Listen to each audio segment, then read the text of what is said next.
இது ஃபர்ஸ்ட் மலேசியாவின் செய்திகள் உங்களுக்காக.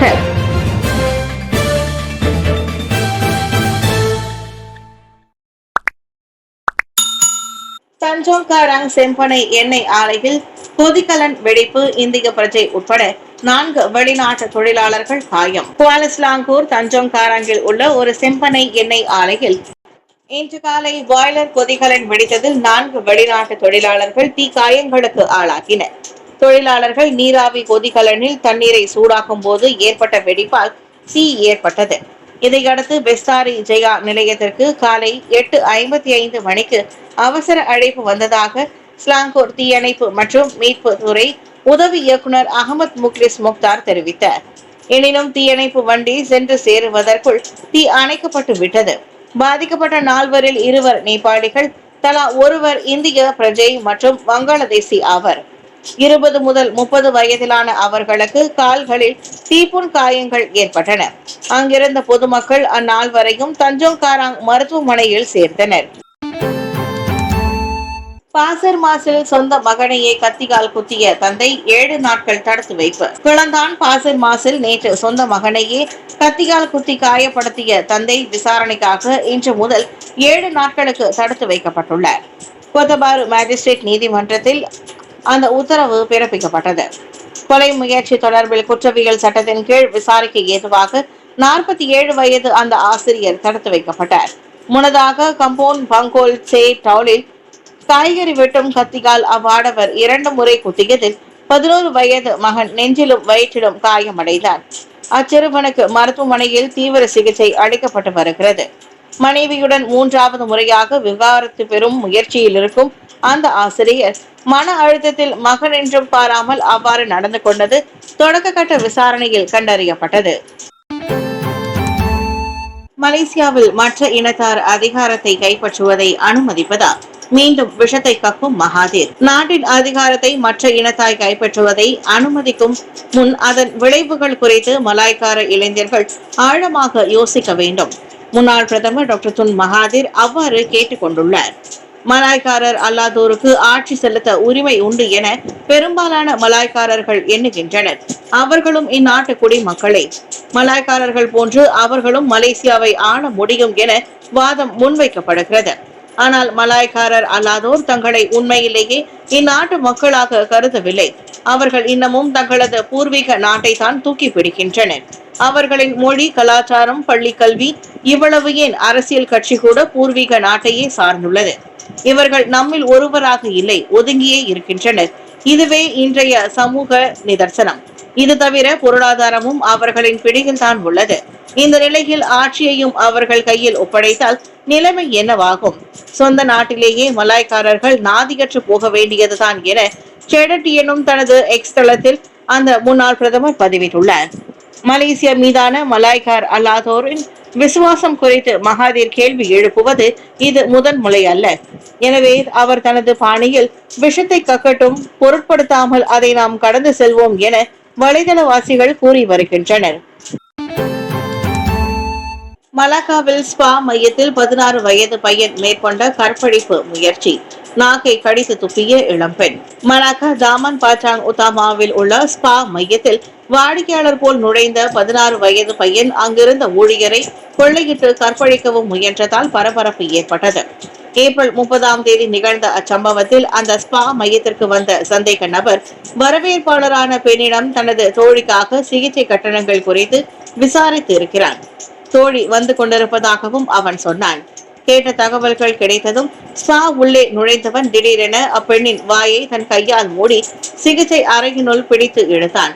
அப்பெண்ணின் கையை இறுக பிடித்துக் கொண்டு பணம் கேட்டு மிரட்டியவன் பின்னர் தரையில் தள்ளி கற்பழிக்க முயன்றான். அப்போது அவனுடன் மல்லு கட்டிய பெண் சட்டென அவன் நாக்கை கடித்து விட்டார். அதோடு உதவி கோரி அவர் கூச்சலிட அப்பையன் பயத்தில் அங்கிருந்து ஓட்டம் பிடித்தான். இதையடுத்து அப்பெண் போலீஸ் புகார் செய்துள்ளார். விசாரணையில் இறங்கிய மலாக்கா தெங்கா போலீஸ் வியாழக்கிழமை நள்ளிரவில் தாமான் மெடேகா தெங்காவில் உள்ள அடுக்குமாடி வீட்டில் அவனை கைது செய்தது. விசாரணைக்காக அவன் 7 நாட்கள் தடுத்து வைக்கப்பட்டுள்ளான். சிங்கப்பூரில் வாக்களிப்பு தொடங்கியது. இன்று காலை 8 மணி அளவில் சிங்கப்பூர் முழுவதும் உள்ள வாக்களிப்பு மையங்கள் திறக்கப்பட்டன.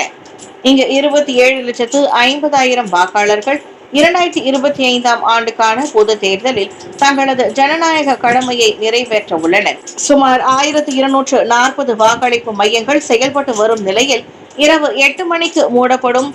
காலை வேளையில் ஏற்படும் நெரிசலை தவிர்ப்பதற்கு நண்பகலில் வாக்களிக்க வரும்படி தேர்தல் இலாகா ELD மக்களை கேட்டுக்கொள்கிறது.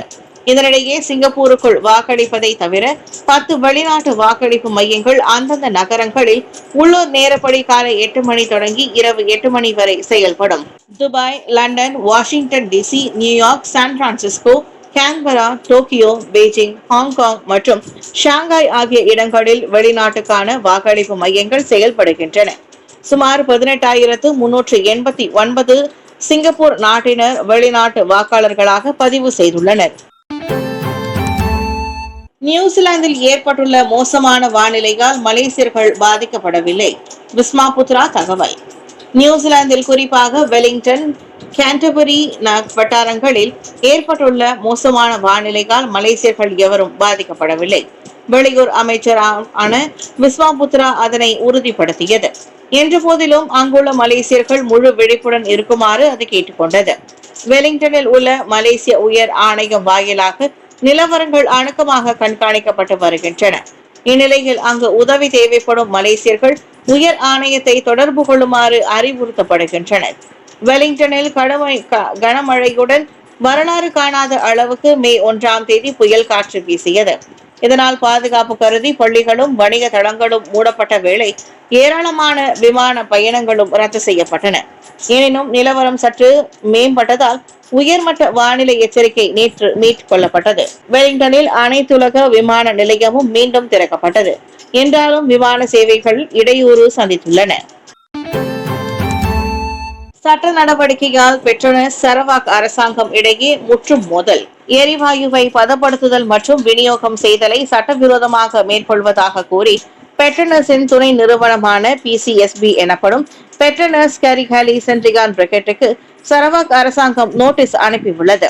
சரவாக் வசதி கட்டமைப்பு மற்றும் தொலைத்தொடர்பு அமைச்சிடம் இருந்து ஏப்ரல் 30ஆம் தேதி அந்த நோட்டீஸ் கிடைக்கப்பெற்றதை பெட்ரோனஸ் உறுதிப்படுத்தியது. எனினும் சரவாக் கரையோரத்தில் பெட்ரோனஸ் கேரிகிலி சட்டவிரோதமாக செயல்படுவதாக கூறப்படுவதை பெட்ரோனஸ் திட்டவட்டமாக மறுத்தது.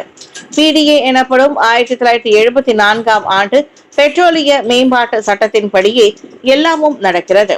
சரவாக் அரசின் அபிலாஷைகளை மதிக்கும் அதேவேளை PDA சட்டத்தை நிலைநிறுத்துவதும் நாட்டின் நலனை பாதுகாப்பதும் தங்களது கடமை என பெட்ரோனஸ் விளக்கியது.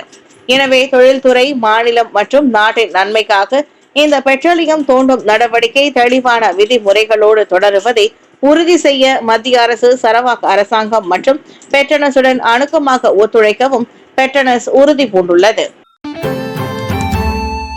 MACC தலைமையகம் செல்லும் வழியில் காணாமல் போன பெண், அதிகாரிகளையும் வழக்கறிஞரையும் விசாரிக்கும் போலீஸ். ஏப்ரல் 9ஆம் தேதி புத்ரஜயாவில் உள்ள மலேசிய ஊழல் தடுப்பு ஆணையமான MACC-யின் வாக்குமூலம் அளிக்க செல்லும் வழியில் பெண் ஒருவர் காணாமல் போனது மர்மமாகவே உள்ளது. அன்றைய தினம் பிற்பகல் 3 மணியில் இருந்து அவரை காணவில்லை என புகார் கிடைத்திருப்பதை கோலாலம்பூர் போலீஸ் தலைவர் டத்தோ ருஸ்தி முகமது இசா உறுதிப்படுத்தினர். ஏற்கனவே சில முறை MACC-யிடம் வாக்குமூலம் அளித்துள்ள 42 வயது அப்பெண் ஏப்ரல் 9ஆம் தேதி வராமல் போனதை MACC-யும் உறுதிப்படுத்தியுள்ளது. இதையடுத்து MACC அதிகாரிகள் காணாமல் போன பெண்ணின் வழக்கறிஞர் உள்ளிட்ட சாட்சிகளின் வாக்குமூலங்கள் பதிவு செய்யப்பட்டுள்ளன. அவற்றின் துணையோடு அப்பெண்ணை தேடி கண்டுபிடிக்கும் முயற்சி தீவிரப்படுத்தப்பட்டிருப்பதாக டத்தோ ருஸ்தி கூறினார். பமிலா லிங் என அடையாளம் கூறப்பட்ட அப்பெண் சம்பவத்தன்று பெடலிங் ஜெயாவில் உள்ள தனது வீட்டிலிருந்து ஹெயிலிங் காரில் புத்ரஜயா MACC தலைமையகம் கிளம்பியுள்ளார். எனினும் அவரை வழிமறித்து தங்களை MACC அதிகாரிகள் என அறிமுகப்படுத்திக் கொண்ட மர்ம நபர்கள் 3 அப்பெண்ணை கடத்தி சென்றதாக உள்ளூர் செய்தி ஊடகம் ஒன்று முன்னதாக தகவல் வெளியிட்டிருந்தது.